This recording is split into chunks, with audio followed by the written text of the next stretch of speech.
1981 সাল রাষ্ট্রপতি জিয়াউর রহমান কিছুদিন আগে ঘাতকের হাতে নিহত হয়েছেন নির্মমভাবে। সাবেক এই প্রেসিডেন্ট পরিবারের জন্য অনেক সম্পদ রেখে গেছেন, এমন সাক্ষ্য ইতিহাসে পাওয়া যায় না। তার বিধবা স্ত্রী বেগম খালেদা জিয়া এক সাক্ষাৎকারে জানিয়েছেন, তাঁর এবং দুই শিশু সন্তান তারেক রহমান এবং আরাফাত রহমান কোকোর দৈনন্দিন জীবনের কথা, যেখানে তিনি বলছেন রেশনের চাল আর মাসিক 2000 টাকাতেই চলত তাদের জীবন। প্রেসিডেন্ট জিয়াউর রহমানের ভাঙা সুটকেস আর ছেঁড়া গেঞ্জি ছাড়া তেমন কোনো সম্পদ না রেখে যাওয়ার গল্প এখন সর্বজন মহলে বিদিত। টেলিভিশন সাক্ষাৎকারে বড় পুত্র তারেক রহমানকে দেখা যায় বাবা জিয়াউর রহমানের শার্ট পরিহিত অবস্থায়। টালমাটাল এক সময় তখন বাইরে। জিয়াউর রহমান তার পরিবারকে রাজনীতির অঙ্গনে আনতে তেমন উৎসাহী ছিলেন না। রাষ্ট্রীয় কিছু অনুষ্ঠান ছাড়া বেগম জিয়াকে রাজনৈতিক অনুষ্ঠানে দেখা গেছে, এমন দৃশ্য বিরল।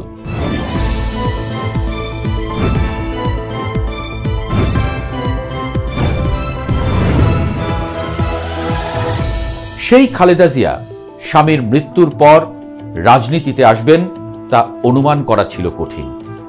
যদিও সাধারণ জীবনযাপন করা এই সাবেক রাষ্ট্রপতির স্ত্রী এক সাক্ষাৎকারে বলছেন, গরিব মানুষের জীবনমান পরিবর্তন না হওয়া পর্যন্ত নিজে বিলাসিতা করতে পারেন না। এখানেই তার রাজনৈতিক প্রজ্ঞার পরিচয় পাওয়া যায়, যেন রাজনীতির মূলধারায় তখনও না থেকেও প্রবলভাবে উপস্থিত খালেদা জিয়া। বেগম জিয়ার রাজনৈতিক জীবনে প্রবেশের সবচেয়ে স্পষ্ট বিবরণ পাওয়া যায় বিএনপির সাবেক নেতা মওদুদ আহমদের বই চলমান ইতিহাস, জীবনের কিছু সময় কিছু কথা বইতে। সেখানে মওদুদ আহমদ লিখছেন, রাষ্ট্রপতি জিয়াউর রহমান হত্যার পর ভাইস প্রেসিডেন্ট বিচারপতি আব্দুস সাত্তার অস্থায়ী প্রেসিডেন্টের দায়িত্ব নেন। আব্দুস সাত্তারকে একজন বৃদ্ধ এবং দুর্বল চিত্তের ব্যক্তি হিসেবে মনে করা হতো। তখন তার বয়স প্রায় 78 বছর। তৎকালীন সামরিক বাহিনীর ঊর্ধ্বতন কর্মকর্তা জনাব সাত্তারকে পছন্দ করতেন, কারণ তারা জানতেন সাত্তার রাজনৈতিকভাবে দক্ষ নন, শারীরিকভাবে দুর্বল। তখন দলের একটি অংশ চেয়েছিল কাউন্সিলের মাধ্যমে নেতৃত্বের কাঠামো ঠিক করা হোক, কিন্তু অপর আরেকটি অংশ, যারা রাষ্ট্রপতি আব্দুস সাত্তারের সরকারে ছিলেন, তারা সেটির বিরোধিতা করেন। সামরিক নেতৃত্ব এবং বেসামরিক শাসক চক্রের জন্য সবচেয়ে বড় ভয় ছিল খালেদা জিয়াকে নিয়ে, কারণ প্রেসিডেন্ট পদপ্রার্থী হবার জন্য খালেদা জিয়াই সে সময় সবচেয়ে শক্তিশালী ব্যক্তি হতে পারতেন। তবে খালেদা জিয়া রাজনীতিতে আসার ব্যাপারে যে খুব উৎসাহী ছিলেন তেমনটি নয়, কিন্তু দলের নেতাকর্মীরা তাকে রাজনীতিতে আনার জন্য ক্রমাগত বোঝানোর চেষ্টা করেন। তিনি হাল না ধরলে দল টিকবে না বলেও অনেকে বলেন সে সময়।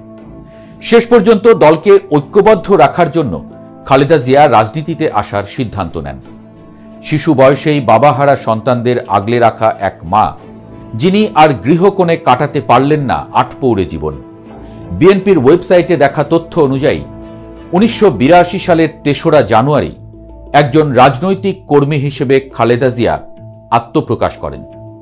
1982 সালের 24শে মার্চ তৎকালীন সেনাপ্রধান HM এরশাদ এক সামরিক অভ্যুত্থানের মাধ্যমে রাষ্ট্রপতি আব্দুস সাত্তারকে ক্ষমতাচ্যুত করেন।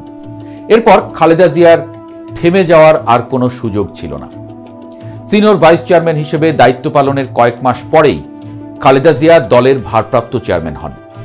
গণতন্ত্রের পথ ততদিনে রুদ্ধ। স্বৈরাচার বিরোধী আন্দোলনের নেতৃত্ব দিতে মাঠে নামলেন তিনি। আপোষের রাস্তায় এক বিন্দুও হাঁটেননি বেগম খালেদা জিয়া। প্রতিপক্ষ যখন নানা কানা গলিতে খুঁজেছে স্বৈরাচারের সাথে সমঝোতার পথ, তখন বেগম জিয়ার সংকল্প ছিল বিশাল পাহাড়ের মতো দৃঢ়। হটাবেন স্বৈরাচার, আনবেন গণতন্ত্র, এটিই ছিল যেন তার পণ। স্বৈরাচার হঠাতে ক্রমাগত আন্দোলন করেই গেছেন বেগম খালেদা জিয়া। 80 দশকের সেই উত্তাল সময়ে রাজনীতিতে আইকন হওয়ার মূল কারণ ছিল তার আপোষহীন ভাবমূর্তি। দেশের উপর চেপে বসা জগদ্দল পাথর সরাতে কোনো সমঝোতার পথেই হাঁটতে রাজি ছিলেন না তিনি। এরশাদ সরকার বিরোধী আন্দোলন থেকে এক মুহূর্তের জন্যও সরে আসেননি বেগম খালেদা জিয়া আর তার বাংলাদেশ জাতীয়তাবাদী দল বিএনপি। এরশাদ বিরোধী আন্দোলনের সময় তাকে কয়েকবার আটকও করা হয়। এরপর 90-এর তীব্র গণ আন্দোলনে পতন ঘটে স্বৈরাচার এরশাদের। খালেদা জিয়া পান আপোষহীন নেত্রীর তকমা। গণতন্ত্রের নতুন যাত্রায় জনগণের সরাসরি ভোটে দেশের প্রথম নারী প্রধানমন্ত্রী নির্বাচিত হন বেগম খালেদা জিয়া। রাজনীতিতে আসার মাত্র 10 বছরের মধ্যেই প্রধানমন্ত্রী হয়েছিলেন খালেদা জিয়া। 90 দশকের শুরুতে মুক্তবাজার অর্থনীতির খোলা হাওয়া তখন ঢুকছে বাংলাদেশে। শহীদ প্রেসিডেন্ট জিয়াউর রহমানের দেখানো পথে জনশক্তি রপ্তানি, গার্মেন্টস শিল্পের বিকাশ সহ শিল্প নির্ভর বাংলাদেশ গড়তে তাঁর সরকারের অর্থনৈতিক সংস্কার বেশ প্রশংসিত হয় দেশে বিদেশে। তবে এই সময়ে বিরোধী দলগুলোর তীব্র আন্দোলনের মুখে পড়তে হয় তাঁর দলকে। তত্ত্বাবধায়ক সরকারের দাবিতে আওয়ামী লীগ জামায়াতের যুগপৎ আন্দোলন নাড়িয়ে দেয় খালেদা সরকারের ভিত। 1996 সালের 22 ফেব্রুয়ারির নির্বাচন নিয়ে ব্যাপক বিতর্ক আছে। সেই নির্বাচনে মাত্র 21% ভোট পড়ে। শেষ পর্যন্ত তাকে পদত্যাগ করে তত্ত্বাবধায়ক সরকারের কাছে ক্ষমতা হস্তান্তর করতে হয়। পরের নির্বাচনে পরাজিত হন বেগম খালেদা জিয়া এবং তার দল। 2001-এ আবার ক্ষমতায় ফিরে আসেন তিনি। সেই আমল নিয়ে বেশ কিছু বিতর্ক আছে। 2006 সালে প্রধান বিচারপতির বয়স বৃদ্ধি নিয়ে বিরোধী দলের আন্দোলন দেশ জুড়ে আলোড়ন তৈরি করে। শেষ পর্যন্ত 1-11 সরকার তৈরি হয়। এর প্রায় 2 বছর পর 2008 সালে বিএনপির ব্যাপক ভরাডুবি হয়। তার নেতৃত্বে বিএনপির 2টি জাতীয় নির্বাচনে পরাজিত হলেও খালেদা জিয়া তাঁর রাজনৈতিক জীবনে যতগুলো নির্বাচনে অংশ নিয়েছেন তার সবগুলোতেই তিনি নিজে জয়লাভ করেছেন। জনগণের আশীর্বাদ থেকে কখনোই বঞ্চিত হননি এই নেত্রী। নির্বাচনে পরাজিত হয়েছে তার দল, কিন্তু গণতন্ত্রের উপরে কখনো আস্থা হারাননি বেগম জিয়া।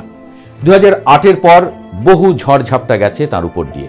পুত্র হারানোর শোক, জেলে বন্দিত্ব সত্ত্বেও বারবার বলেছেন জনগণের ভোটে নির্বাচিত সরকারের গুরুত্বের কথা। নিজের দিকে ধেয়ে আসা প্রতিপক্ষ রাজনৈতিক শক্তির কটু বাক্যবাণে বিদ্ধ হয়েও দেননি কোনো জবাব। রাজনীতির পর্যবেক্ষকরা বলেন একরাশ নীরবতাই বেগম জিয়ার শক্তি।